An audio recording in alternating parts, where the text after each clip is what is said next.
Welcome back and many thanks for staying with us right here on Morning at NTV. My name is Romeo Busiku. We are getting into the biggest conversation of the day with the Lord Mayor of Kampala, Erias Lukwago, and Morrison Rwakakamba, who is the proprietor of the Agency for Transformation right here on Morning at NTV. Very good morning, gentlemen. Thank you for joining us. Yeah, good morning. Let me kick off with the Lord Mayor, Erias Lukwago. What is your take on the day one of the presidential campaigns?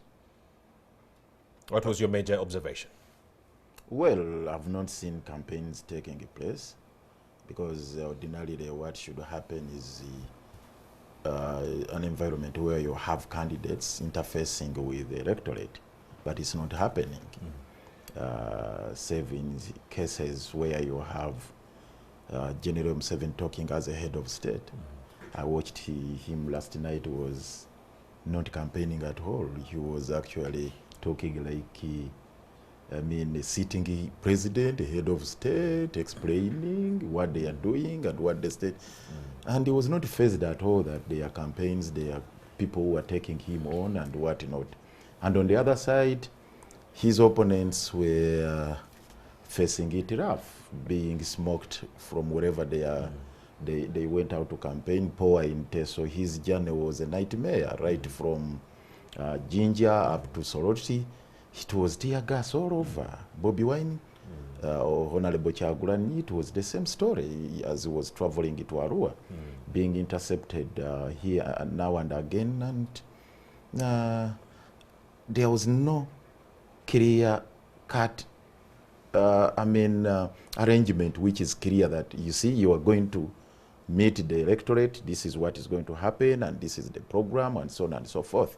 And up to the time Power arrived at his venue, there was no arrangement whatsoever for the security agencies to allow him address the electorate and present the FDC manifesto, the manifesto, the program he intends to implement once elected president. So definitely, this is not a national election. Of course, this whole happened during an official campaign trail. So the actions of the security apparatus, do you believe they were just partisan and aimed at frustrating the opposition politicians? Of course, theirs is regime protection. That is now their main preoccupation, and this is what we have already said. They are hell-bent on frustrating efforts of the opponents and their programs and agenda. As I said, it's about protecting himself. Of course, I'm going to engage Morrison Rwakakamba, but then yesterday when I was talking to Ambassador Maiga, he was saying that in these security apparatus are actually reacting based on intelligence information they are getting. Moriat is saying he won't be having the 70 people, now it's 200. He also says he will have more people at this venue, so they are actually reacting based on that intelligence information that we anticipate Moriat will not abide by the SOPs, and we anticipate Kyagulanyi might not abide by the SOPs. So we have to pitch in or shift in very, very much quickly and arrest that situation. Do you think it's about that intelligence or just a fear for some of these opposition strongmen? What are those SOPs you are talking about? Don't hold processions, don't hold more than 70 people. Now they've given them leeway up to 200 and so forth. Such SOPs. You see, this is all absolute hogwash. You are talking about 70 people. How do you select them? How do you assemble them? Imagine a presidential election. You have a candidate who travels all the way to Soroti to meet 70 people, and along the way there will be no people waiting to cheer him up, to wave at him, and you expect that not to happen? It has been increased to 200. Do you think it's still a small number? You see, this is what also disturbs me. Who is doing that and under what law? Okay. The other day, we saw Byabakama as chairperson Electoral Commission giving these guidelines that the maximum would be 70. Now he's not the one to revise it. It is Ruth Achenge, the Minister for Health. So which is which now? Do we go by Byabakama guidelines, who is in charge of the electoral process, or we go by the revised guidelines given by the Minister for Health? So, by the way, let me ask if you can help me. I don't know whether you're informed about Morrison this. is here. Yes. About what? You see, has Ruth Ocheng revised the guidelines given by the chairperson Electoral Commission, Byabakama. Never mind that Byabakama himself had no prerogatives or powers to come up with such guidelines. Because initially Ruth Ocheng, according to our instrument, the numbers required were 10. I think that if you are beyond the 10, you shouldn't meet anywhere. What I remember coming in from Byabakama was that we are working hand in hand with the Minister of Health, coming up with these guidelines. That's what he mentioned, that the EC but was all working said with the and Minister of done, Health. these are all machinations intended to keep Mr. Museveni in power. These are all machinations intended to keep Museveni in power. Morrison Rwakakamba, do you agree with that statement? Well, first of all, let's. I want to join Ugandans in congratulating presidential candidates. All right. For having been nominated, first of all, and really for beginning campaigns. What did I see? I could see that candidates, have awareness in terms of geography, but also in terms of demography, in terms of how they begin campaigns. Because I was looking at data sets in terms of where are the votes, especially if you're setting off to look for votes. Where are the votes in the country? Kampala is a battleground district with over 1.3 million votes for the take. Wakiso, 1.2 million votes. Okay? Arua, 300,000 votes. Ruwero, 200,000 votes. And there are some 16 districts that have been looking at that constitute around 35% of all the votes, including Tungamo, I think, which also has 200,000 votes, Kasese 300,000 votes, Mukono. So if you're looking at the map of where the candidates are going, I was actually very surprised with the NUP strategy, if it is not accidental that they began in Arua, because from a strategic point of view, I think that was a very interesting move, because you're looking at the dynamics, at the geography, at the demographics, but where the people are. For me, that was... These are strongholds where NRM used to be so strong. Yes. So do you think they're trying to first counter? I think that was very surprising for me, because the way they have been campaigning has been haphazard, I think, in a way. Not necessarily data mining to see where the votes are. So that, but I still believe it was accidental, because sometimes it happens. Because I haven't seen a lot of strategy from that camp.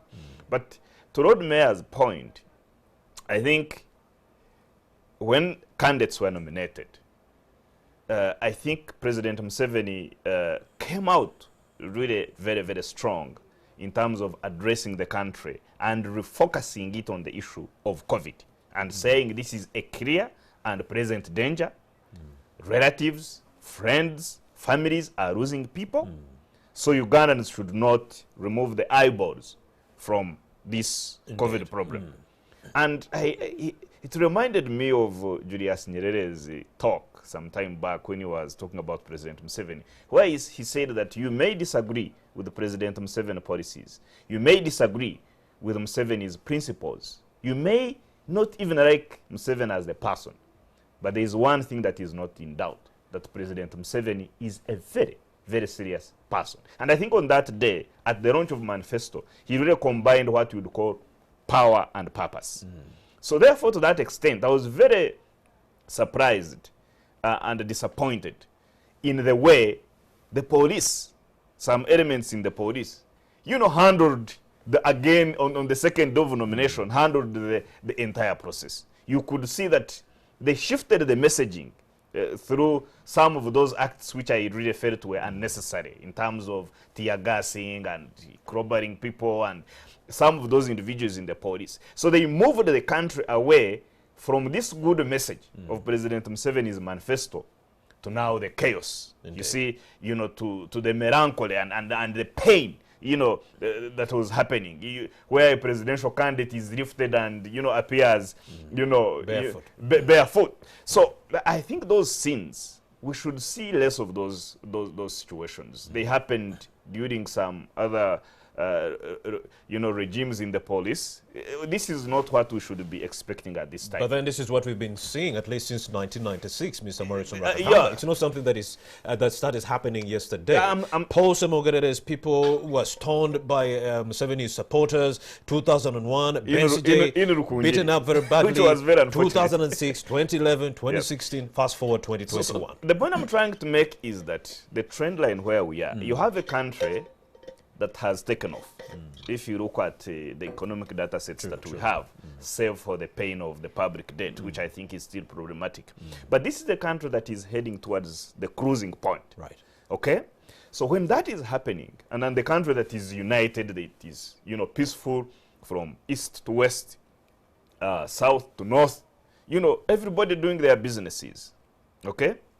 Now, you would expect that the security agency, law and order, civil relations should be improving. So you would not expect comprador activities or approach to managing really civil relations. Don't you think the and problem law and is order? the militarization of our police? Not at all. I actually think that it is not a policy of police as the institution, or not the policy of the army, because I've seen some military red tops, to really torture, to really commandeer, citizens. I think there could be, there are actually, I think, bad apples, and I think the disciplinary units within the police should take on these matters. Right. But having said that, I also think that political leaders across the entire divide should also carry some responsibility in terms of, messaging around having peaceful supporters, messaging around situations where some people stone the police, speaking against some of those situations, and cooperating, try to reach out and cooperate, with the police and other agencies to ensure there is harmonization. I was very disappointed when I heard that Bobby Wine, or the Honorable Robert Kyagulanyi, refused security from the Uganda police. The reason why I was disappointed is because I've seen him read Mandela books. And Mandela talks about, winning perceived enemies and becoming your supporters. So I think Kyagulanyi had an opportunity to win the support of those escorts and perhaps generally the police. Because I was reading somewhere that some of the guards who were given by electoral commission to Dr. Kizza Besigye, they ended up becoming his best supporters. He won them over. So perhaps Kyagulanyi lost that opportunity. All right. Let me also bring in the Lord Mayor, Elias Lukwago. What's your immediate submission to that? I'm really disturbed by his, with all due respect, Go ahead. hypocritical approach to this issue. How hypocritical? He is trying to shift the blame entirely on the security apparatus and sparing General Kaguta Museveni. Who makes the orders, allegedly? Definitely. When he talks about these comprador things and what not, he's heaping the entire blame as if they have no central command. The person in charge of the command of the security apparatus in this country, who takes it as actually his personal estate, is General Kaguta Museveni. You remember the day he was nominated. He was the first to be nominated on Monday. And his first statement, his inaugural speech, We shall crush them. we shall crush you should you dare violate or flout. Just like 2016, 2015, during the Is he the one to enforce the SOPs as a candidate? He was addressing the nation as a candidate. What was expected of him was the manifesto, the promises he's making to Ugandans, if any, anyway. But here you are, you have a candidate, he's speaking a military language. We shall crush you, giving orders and instructions. You should understand the dynamics obtaining in the country right now, that the security institutions have now been turned into a tool of operation and repression by General Kaguta Yoweri Museveni. He rules by the gun. He controls this country using force, nothing else. So the security agencies, unless you wanted them to face the wrath of the man who is telling them that, of course I don't want to exonerate them. I don't want to defend them.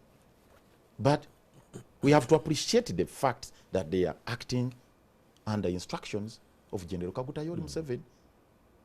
The other day I saw, is he called Brigadier Sunday? Deus issuing statements. And then they were kicked. Very, very unfortunate statements. We will not give over power to people who are intellectually bankrupt. Yes, we shall not relinquish power and hand it over to bankrupt leaders. Who are you to defy the will of the people? If the people of Uganda said, we are giving this power to so and so, who are you to judge that the people were wrong? The person they have chosen is bankrupt. It's not good to lead. And so for us, we are not handing over. And that did not invite sanctions and or reprisal. So yes. the man was applauded by Akiki, has been applauded in military, and actually was given more assignments. I saw recently where he was given an assignment by General Museveni to represent him at a function. I think he took funeral, no condolences. He took the message, the condolence message, and 10 million to somebody who had died. On the instruction of General, the man should be court-martialed. But this is a complete violation of the Political Parties and Organizations Act, and also it's a complete violation of the Supreme Court recommendations. Remember the Amama Mbabazi versus President Museveni case in 2016. The Supreme Court recommended that the government should desist from using state resources and public servants should desist from engaging in politics. But nothing like of the sorts has been done by the NRM regime. But that's why I'm saying we have a military regime in place, disguised as a democracy. And that is a contradiction, and that's the reality we are dealing with. The Supreme Court itself, it's both. Yes. You cannot legislate democratic processes in a country which is governed under military rule. You get it? So the judiciary also has no power over this executive? Of course they have been defanged. They have been rendered useless under the circumstances. Anything that threatens Mr. Museveni's hold on to power, whether it is coming from the judiciary or any other strong institution of government, it will be flouted. It will be frowned upon with impunity. So what are the chances of the opposition, Lord Mayor, veering into this election, cognizant of the fact that the government, the NRM regime, has not implemented the recommendations of the Supreme Court, which were very vital? Give equal airtime to everyone. No, even if that were to happen, let me tell you, by the way, even if that were to happen, that they complied and made good laws, they would still be violated with impunity. This is what I'm saying. The problem of this country may not necessarily be poor legal framework, bad legal framework rather. It lies elsewhere. It's impunity. It's militarism. You see, one person holding absolute power and entrenching a personal rule. That's where we have a problem. And in this particular case, actually this is pervasive. It's not unique to Uganda. You saw what happened in Tanzania recently. It's a one-party state. As we talk right now, the man who lost miserably under quotes, he's in exile. The candidate for Chadema is in exile.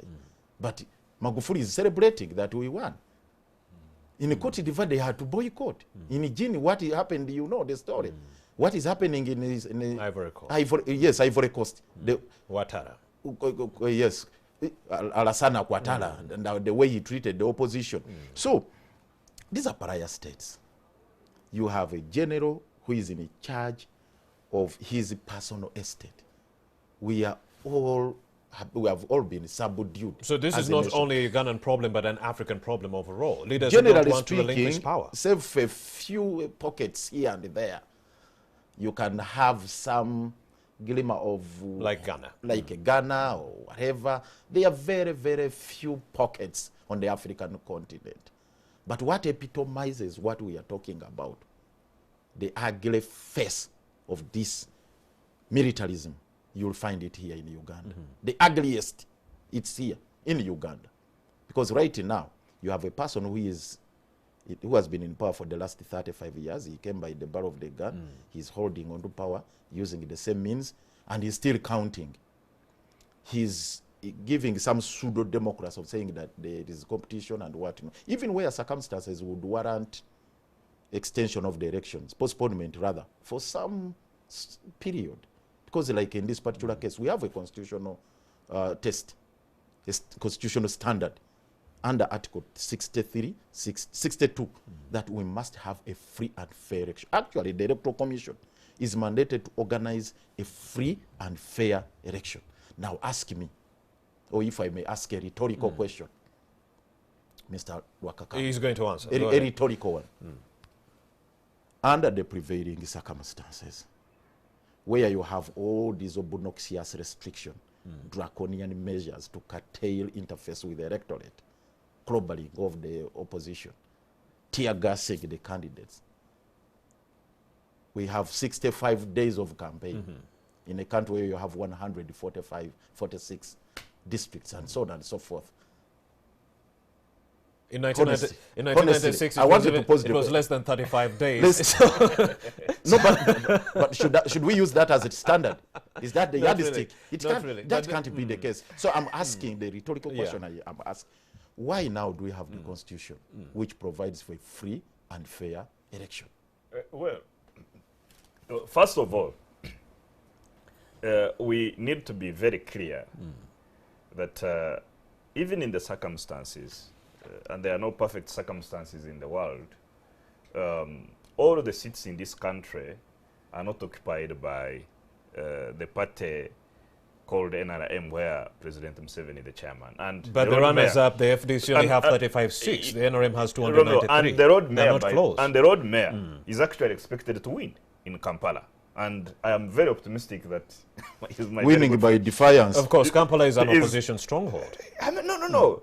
Make no mistake, because if the kind of challenges and the kind of rhetoric and the kind of words that the road mayor and the courtiers and his adherents, the kind of things they're saying, you'd imagine that across the country, it would be just President Museveni, NRM, and the adherents. Okay, yes. But Road Mayor wins, Namboze wins. They are sworn in, even in the prevailing circumstances. But I want us to really stretch this, because I think that the opposition and perhaps the Road Mayor,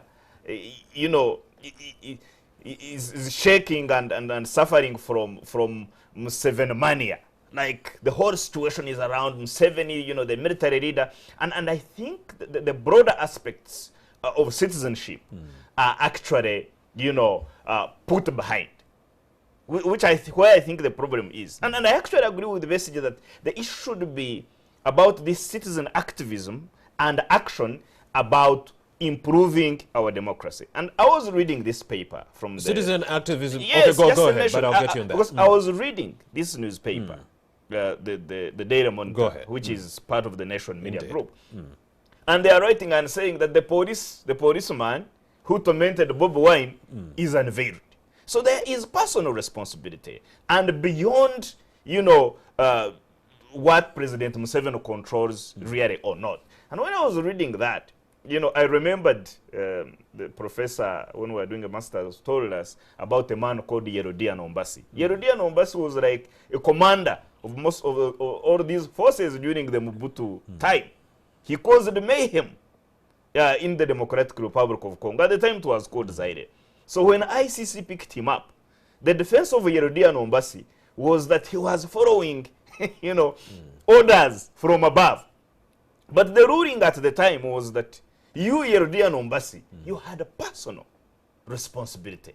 So whereas, some overzealous district police commanders and officers and DPC may want to engage in overzealousness with, I think, some utopia belief that they will be protected by the powers above, must learn a lesson that they must conduct their business in line, with the standard operating procedures or the legal regime. Is it? I don't know what it's called, the police act. May I ask him? Just a second. Just a quick one. Just a quick one, Maurice. Lord Mayor, Maurice. let him first finish. Let me finish my point. And if they don't, in my view, they should be held accountable. First of all, could be by the state and the standards unit in the police, or even by individuals. Myself and the road mayor Lukwago can go and, as citizens, pursue litigation against people who are, given the responsibility, paid by taxpayers' money, by the way, approved by Parliament, because the Parliament has been actually increasing the budget of the police. So I think we may want to stretch this, look beyond Museveni. I know that as citizens of Uganda, we try to strive So, to improve. Morrison, let me get this straight. You're saying if improve our President democracy. Museveni makes an order to a police boss, that boss can use their personal responsibility to say, Mr. President, that order cannot be implemented. You think that is possible under a military regime? No, this is not a military regime. This is NRIM government or administration. Those who call it a regime, that it has. Let me give you an example. For example, President Museveni writes a letter to a company saying, I am, waiving taxes on this company. He writes a letter. If this letter goes to Mr. Keith Muhakanzi, if he implements it without consulting the Public Finance Act, or that order, or that letter, Keith Muhakanzi would have acted illegally, and Keith Muhakanzi would be responsible when he goes to present those accountabilities in Parliament. So even a presidential order, you must implement it in line with the law of the land. Rwakakamba, Do you see my there is point? a presidential order President Museveni made allegedly, and some officials within the Electoral Commission refused to adhere to the same order, and they were fired. Jotham Taremwa, Sam Rwakakamba, and so forth were asked to give the deal for printing ballots to the Uganda Printing and Publishing Company. They refused and gave it to a foreign company. That's why it's with the PPDA. The whole issue. President Museveni runs to State House anti-corruption unit. It I tells think Romeo Edith now- Nakalema, you need to investigate. Jotham Taremwa is fired simply because they refused to honor President Museveni's I think command. Romeo now he wants me to discuss rumors and conjecture new things on the street. So Yes. I will not be trapped into discussing rumors because I don't know why those people, those are words on the street.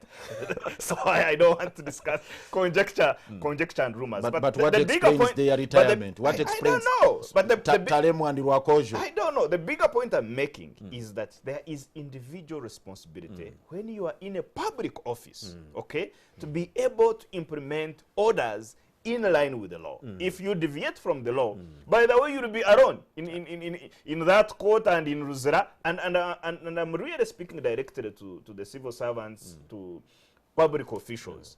If you implement orders in a way that is not in convergence, okay, with the law of the land, you will be held accountable. Kaihura. Now, It may not be Lord now. Mayor. It may not be now. It can even be after some years. All right. Yes. Lord Mayor, let me also bring you in on that issue. He makes a very, very good point. one? But is it That feasible? what? Is it feasible? Do we have people who have such integrity in that they're given a bad order and they can refuse? You see, under the law and the anti-torture law, to be specific, you have individual responsibility as an officer. That's a given. And you are accountable as an officer.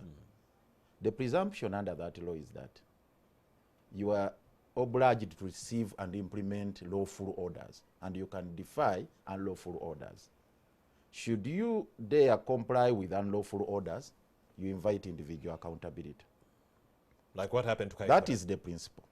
No, I don't think. Oh, I'm sorry. I didn't know. I had left the phone on. So that the Kaihura cases could be a little different, but that is the principle underlying that particular good legislation, and actually even international law. Has it been implemented? Even At international least law, since the Rome restoration of Statute, multi-politics? the Rome Statute, and all those other. So since the instruments. restoration of multi-party politics and the demeanor of the government, has it been implemented? But this is what I'm saying here.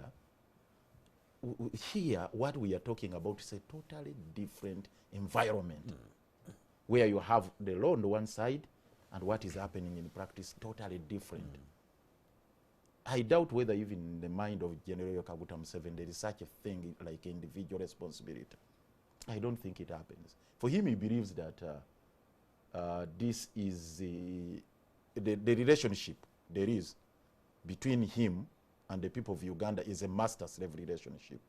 To begin with, before you even come to the serving officers, the security apparatus, between the state and the people, a master-slave relationship. We should be on the receiving end on all these oppressive measures. That's what he believes in. When it comes to the military forces, he believes it's a personal army. The same laws he applied when they were still in the bush under NRA are the ones because it was just a change of name from NRA to UPDF, but it remains the same force. So that's how he treats it. And when it comes to what Mr. Rwakakamba was talking about, that, you know, these people have this individual responsibility and so on, and there are some are overzealous. You know, he said there are some elements within the security forces who are overzealous. There are sanctions under the law. Tell me, if those people who tear gassed Honorable Amuriat and removed his shoes, have they been identified and called to order? Did they have to humiliate him like that? Is it the first time it's happening? This is what I'm saying. Those who smashed on the nomination day, those who smashed Honorable Kyagulanyi's vehicle, the windscreen, and pulled him out. You know, can't they be identified and brought to book? Wait, I'm asking you all this. You see, you are saying it was wrong for Honorable Kyagulanyi to reject the security guards that were given to him. There are reports we have got, and they have not been refuted by the security by government, actually. That actually they themselves participated in the torture. Yes, they did. Those security guards. When it came to pulling out Kyagulanyi from the vehicle and handing him over. And handing him over, they are the ones who executed that. So are those your guards or tormentors? If they participate in the persecution. So would you accept such people? Would you entrust your life in the hands of such elements? Definitely not. When there was tear gassing of this cultural function in Busuju, I think the head of the Mbogo clan. Mandela won over his jailers. Under what circumstances? Go ahead, Lord Mayor. So let me, I was telling you when there was that incident, the very unfortunate one. There was a bishop, Bishop Kagwa, the retired Bishop of Masaka, who was presiding over the function, and it was purely a civil function. Now, these people, they tear gassed it. What happened? There was backlash from all over. Mengo government was up in arms, in quotes. The cultural leaders were all out, religious leaders. So these people succumbed to that pressure, apologized, and purported to transfer the DPC of Mkiana to Bunyoro. Only that Bunyoro said, don't give us a reject, an indisciplined officer. Why I'm bringing that incident? If they manage to succumb to that pressure, why is it that they are not taking measures and actions against the people who removed the shoes, who took away the shoes of Power, Patrick Amuriat, the people who unleashed terror on Kyagulanyi, those who caused the mayhem?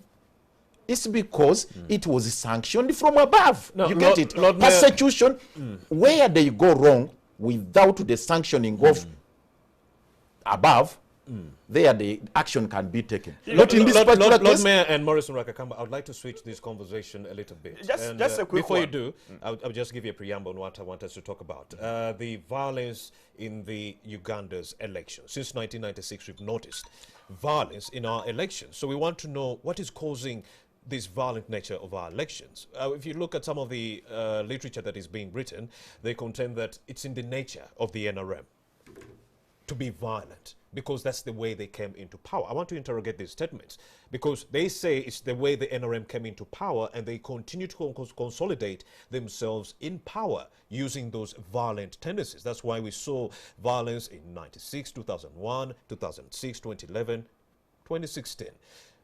Let me start with you, Morrison Rwakakamba. What is causing all this violence? Is it because of the nature, the violent nature of the NRM, how they came into Uganda's political spectrum? Or is it something else? No, just a second. I wanted to first of all say that what the road mayor is talking about, most of those issues are really based on assumptions in terms of the order from above. There is no evidence of that. And to the extent that people who pulled my brother Power and made him, bare feet or barefoot. Perhaps I would want to assume also to take on the assumption standard of my brother, the road mayor, that perhaps the police has already started investigation. Perhaps a fight is being... Is there a statement to that effect? Is there a statement to that effect? Is being crafted, and that the people of Uganda, because I've seen it in the Daily Monitor, are also beginning to unveil some of those people. So the action is beyond the institution of the police, and I'm happy that citizens are That taking is true. And I'm happy that the action is beyond the institution of police. It That's- lies somewhere else. I'm saying it is citizenship at the end of the day, and we are here speaking against it. So all these activities are very good for democracy. But to your question, I think this violence, and it has had different degrees depending on the intensity of the election, I think it requires some level of soul searching about this nation state called Uganda. And I think the Interreligious Council of Uganda had come up with some very good measures under a national dialogue process, which was embraced by the NRM and President Museveni, and which was shunned, the national dialogue process, Romeo, by, the FDC and other political parties. But this national dialogue process, which is convened by the Interreligious Council of Uganda, was trying to kind of really speak about these issues. Because you see this violence, like you said, it is in NRM because it came through violence. That's not necessarily true. The other day, it's some few months back, Chiza Besigye went to Burange, and the people who at the time they were calling themselves People Power Pressure Group, they stoned him. You see? And there were those conflicts that were inter-opposition because some groups of Bobi Wine felt that the dominance of Chiza Besigye within that basket of the opposition was a danger to Bobi Wine's political fortunes. I'm afraid, Morrison Rwakakamba, we are running out of time. And they started stoning Besigye. So that we need soul searching. So we've run out of time. Let me just give 2 minutes to the Lord Mayor to humbly give us his submission on the same issue. Well, that's a fundamental issue, actually. What explains the crisis we are witnessing today as a country is something which is deep-rooted. Look at the provisions of Article 210 of the Constitution, which are so instructive that the military should be subordinate to the civilian authority. What is embodied in that particular provision is that the gun should be subjected to the civilian authority. The civilian authority should subjugate the gun to its control. But since independence, since colonial days, you can stretch it as far back as the colonial days and the post-independence, that has not happened. The gun still controls the politics of this country. The gun still reigns supreme. And that culture has been entrenched and taken a notch higher by this regime, by General Kaguta Museveni, who prides himself in being a warrior throughout his life. He said he's been a warrior for the last 50 years plus. He's been a warrior since his school days in Intare, in Dar es Salaam, and the days of 80s, all his life, he's a warrior. That's why I'm not surprised, even when he was launching the fight against COVID, he was saying, for me, I'm a warrior. And he taken it as a personal war. He has exuded the character of a warlord. So that is dangerous for our politics. All right. We need to reverse that trend.